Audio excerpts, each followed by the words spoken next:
আরে শুনছেন সবাই, এইবার কিন্তু নির্বাচনের দিনেই গণভোটও আছে। এইবার 4টা বিষয়ে হা না ভোট হবে। দেশে হবে 2 কক্ষের সংসদ, 100 জনের আলাদা উচ্চ কক্ষ। তারা না চাইলে সংবিধান বদলানো যাবে না।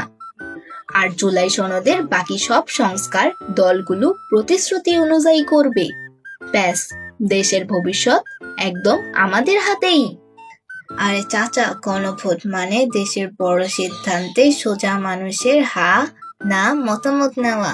এইবার একটা হচ্ছে জুলাই সনদ অনুযায়ী সংবিধান পাল্টানোর ব্যাপারে। নির্বাচনের সময় তত্ত্বাবধায়ক সরকার, নির্বাচন কমিশন সব জুলাই সনদের নিয়মে গঠন হবে।